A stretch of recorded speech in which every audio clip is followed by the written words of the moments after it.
Back in the 16th century, one monarch ruled an empire stretching across continents, commanded immense armies, and was filthy rich. This was King Philip II of Spain, and at the height of his reign, he was the most powerful ruler in the world.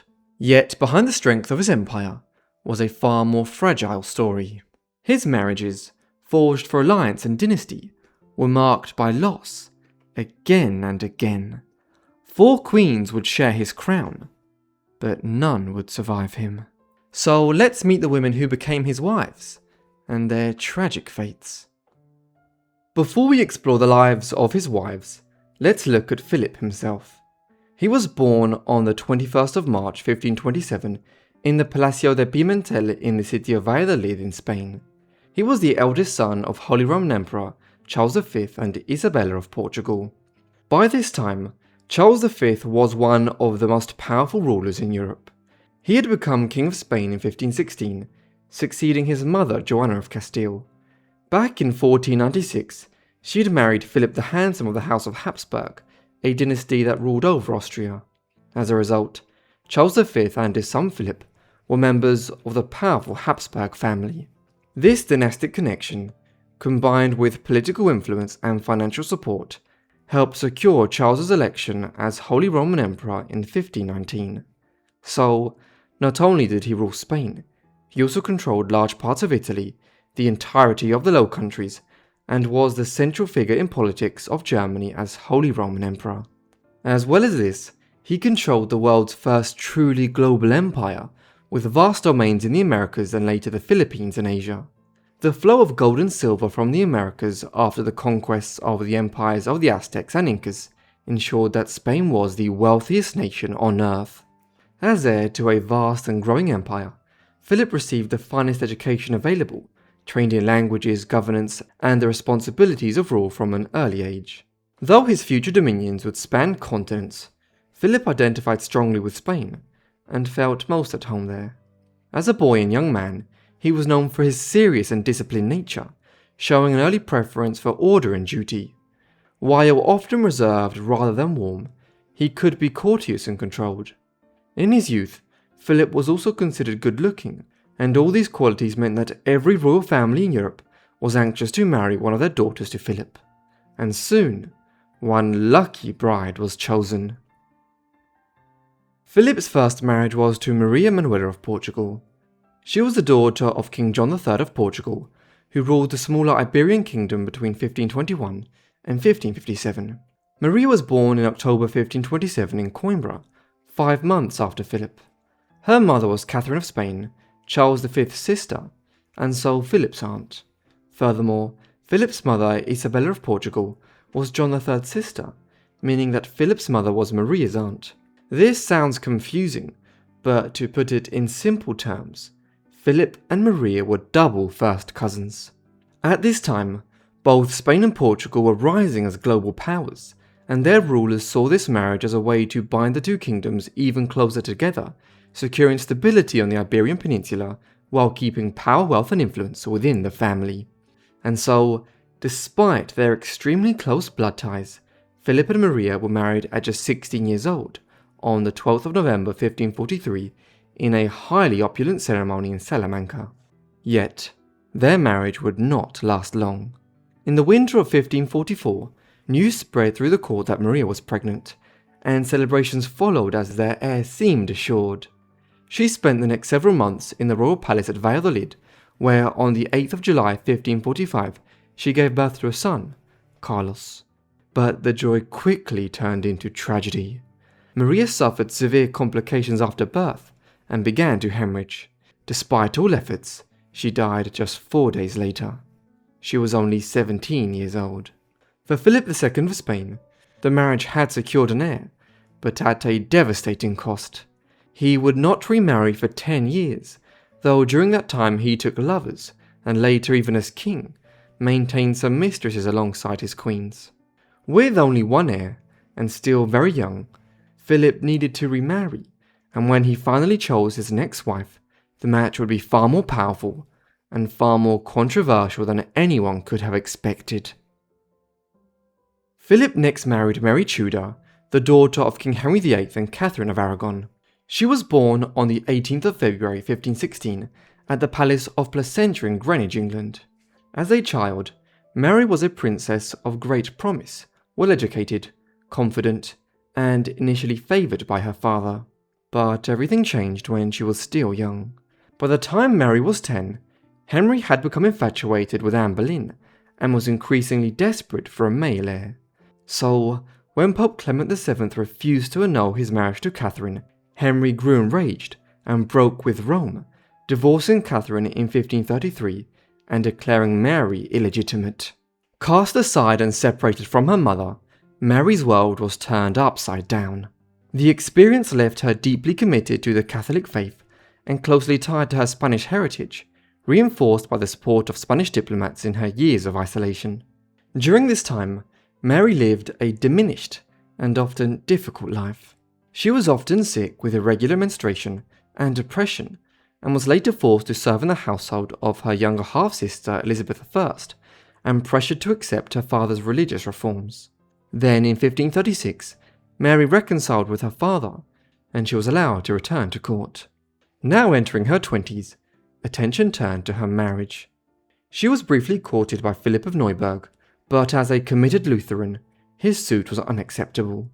In 1539, negotiations were opened for Mary to marry William, Duke of Cleves, a match considered suitable in age and status, yet once again, the proposal came to nothing.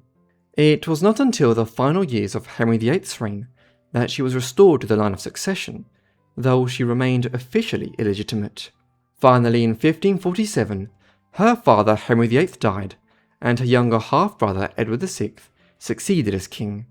By 1553, he was terminally ill, and knowing Mary was next in line, and that she would reverse the Protestant reforms that had taken place during his reign, he attempted to remove her from the succession. This ultimately failed, and she became Queen of Ireland and England in July 1533.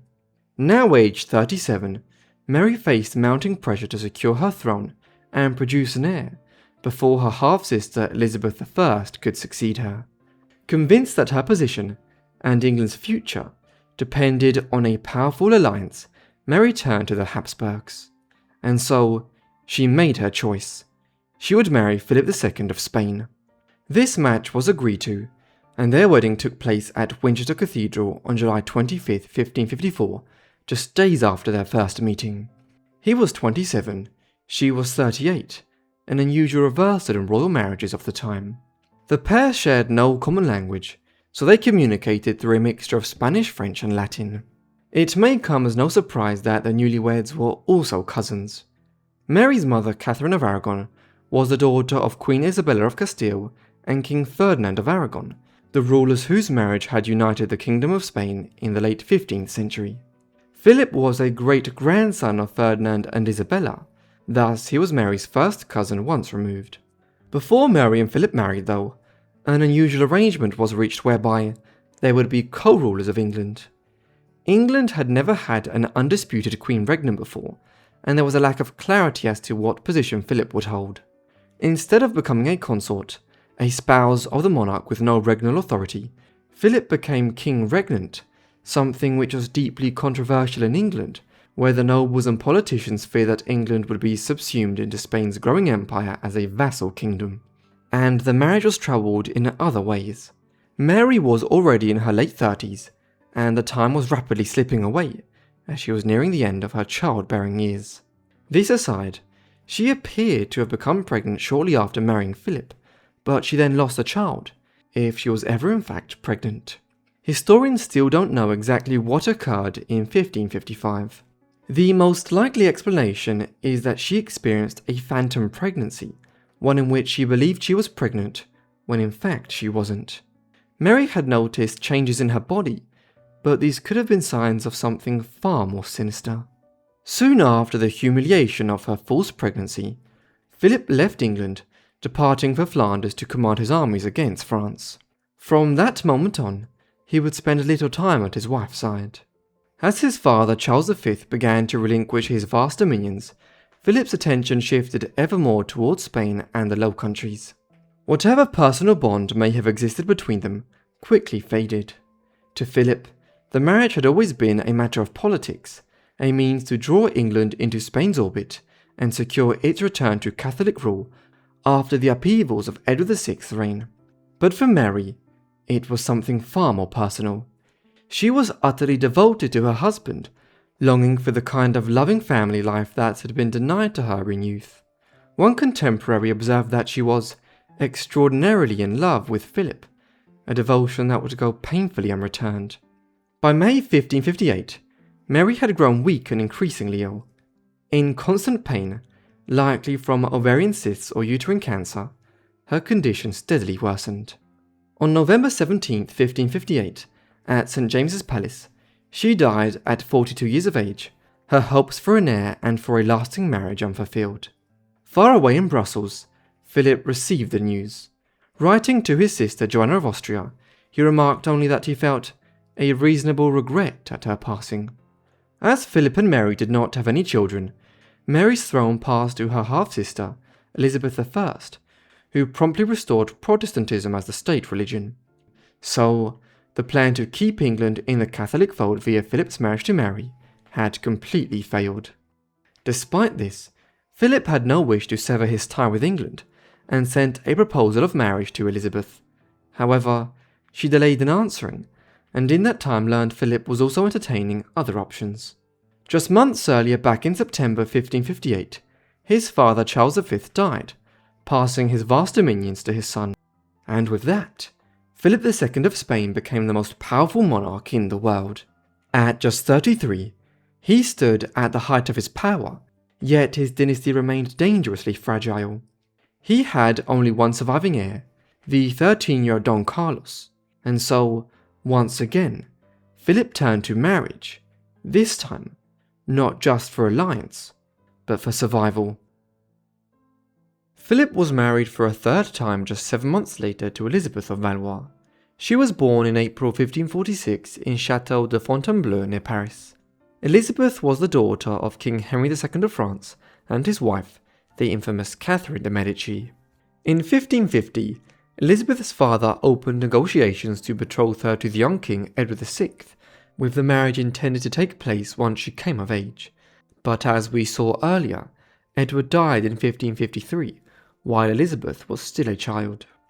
As was typical for a royal child, Elizabeth was raised under the careful supervision of a governor and governess, and received an excellent education.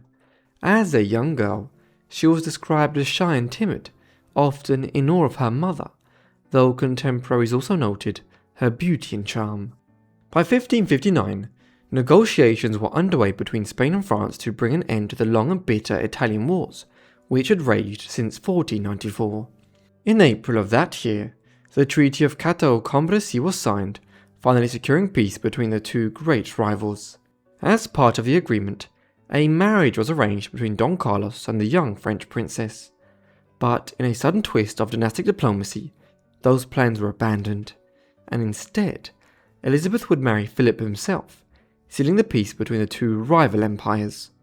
And so it was that on the 22nd of June 1559, Philip and Elizabeth were married by proxy.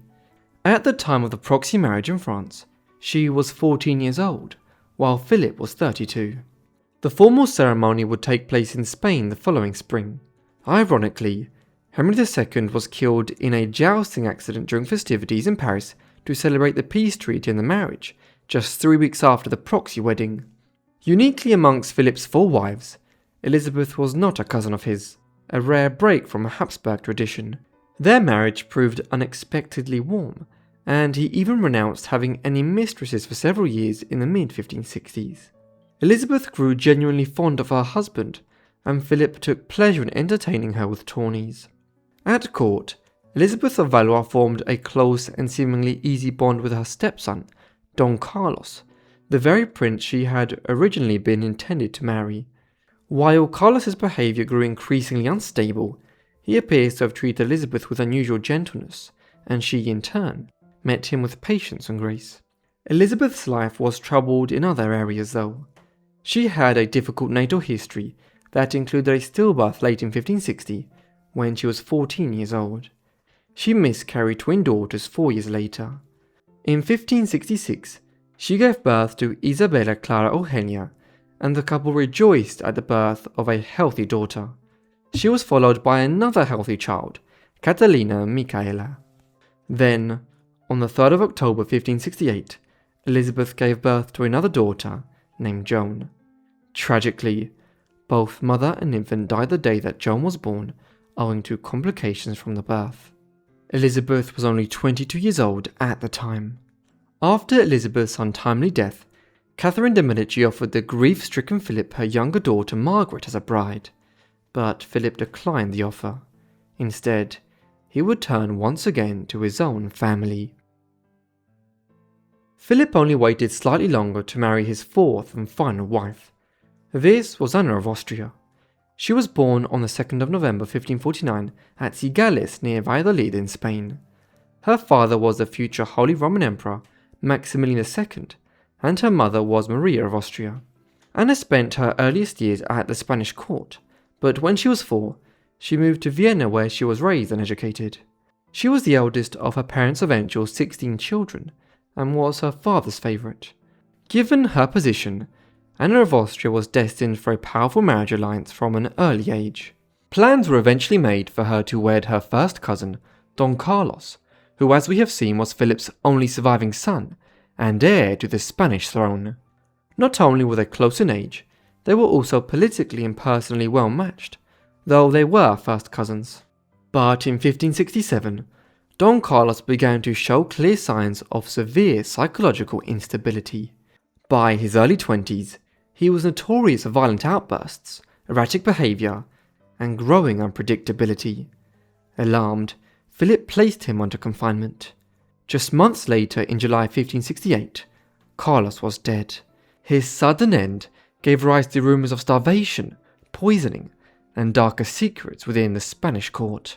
At this point in time, Elizabeth was still alive and well, but as we have seen, she died only a few months later. All of this left Philip II in a desperate position.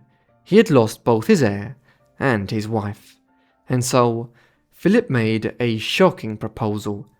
As Anna could no longer marry his son, then perhaps she should marry him. The match defied not only convention, but also the objections of Pope Pius V, who was appalled by the union. Not only was Anna 23 years younger than Philip, but she was also his niece.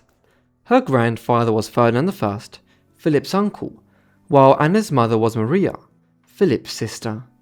Philip was therefore her cousin on her father's side, and her uncle on her mother's side. Despite this, Anna's father agreed to the marriage, and so the 20-year-old Anna married her 42-year-old uncle by proxy in May 1570, while she was still in Vienna. Anna arrived in Spain on October 3, 1570, and quickly adapted to court life with surprising ease. Bright and cheerful, she softened the rigid formality of the Spanish court, and soon became Philip's most beloved wife. Diplomats noted that the king was genuinely devoted to her, visiting her chambers daily, and the two, sharing a similar temperament, formed a close and affectionate bond. Soon she was pregnant, and in December 1571, the hoped-for son arrived, but died from dysentery in 1578. Another son, Charles, died a few weeks before his second birthday in 1575, before two further sons, Diego Felix and Philip, were born in 1575 and 1578. Finally, in 1580, Anna gave birth to their only daughter, Maria. That same year, a dynastic crisis in Portugal opened the door for Philip to press his claim to the Portuguese throne. As Spanish forces moved to secure the crown, Anna travelled with the court, but soon after arriving, she fell gravely ill.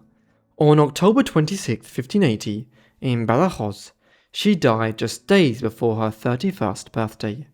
Now 53 years old, Philip was at the height of his power, but what would become of him and the empire he had built? After his fourth wife died, Philip felt his duty to provide an heir was finally done. He chose not to marry again, trading the busy life of the court for the quiet stone halls of El Escorial. He spent his later years living almost like a monk, obsessed with the paperwork of his massive empire. From his desk, he launched the Spanish Armada and fought religious wars across Europe, working tirelessly until his health began to fail. As we have seen, Philip's only surviving son with Maria Manuela was Carlos, who grew up to be mentally unstable and died in 1568. With Mary, he had no children, but his children from his last 2 marriages would carry on the family line. His first surviving daughter from his 3rd marriage to Elizabeth of Valois was Isabella Clara Eugenia. He had planned to marry her to her cousin Rudolph II of the Austrian branch of the family. This marriage never materialized though, as the eccentric Rudolph remained a bachelor. Isabella instead married another Austrian cousin, Archduke Albert. They ruled the Spanish Netherlands centered on modern-day Belgium between 1598 and Albert's death in 1621. She was the longest lived of the children from Philip's marriages, and lived down to 1633, dying aged 67, though she had no children. Philip's other surviving daughter from that marriage was Catalina Michaela. She went on to marry Charles Emmanuel I, the Duke of Savoy, in 1585. A 12-year period followed in which she was almost continuously pregnant. Almost all of her children would survive into adulthood, but sadly she died in childbirth in 1597 during her 10th pregnancy at 30 years of age. As we have seen, several of Philip's sons from his final marriage to Anna predeceased him. This trend continued after her death. Diego died in 1582, while her and Philip's daughter Maria passed away the next year. This meant that at the end of 4 marriages, all of Philip's hopes for a stable succession rested on his youngest and only surviving son, Prince Philip. One of the daughters could succeed King Philip, but his own grandmother's succession as queen at the start of the 16th century had created a royal crisis, and this was something Philip wished to avoid. Luckily, Prince Philip survived. During his final years, King Philip lived simply, though remained the most powerful man in the world until the end. On September 13, 1598, at the great monastery palace of El Escorial, Philip II of Spain died after a long and agonizing illness, likely cancer. He was 71 years old. He was succeeded by his 20-year-old son, Philip III, who inherited a vast empire spanning continents, rich in power, yet dangerously strained by debt and war. He would rule down to 1621, and his son and grandson held the throne down to 1700 as King Philip IV and King Carlos II. Thank you everyone for watching this video on the wives of King Philip II of Spain. I hope you found it interesting. This was a longer video. Let me know what you thought of it down below in the comments, and the format of wives, daughters of rulers or important people from history. Let me know if you want more videos like this down below in the comments. If you have more suggestions, also let me know, and I hope you guys are subscribed and have notifications turned on to get all my videos as soon as I upload them. Anyway, that's all from me, so I'll see all of you in the next Forgotten Life. Thanks.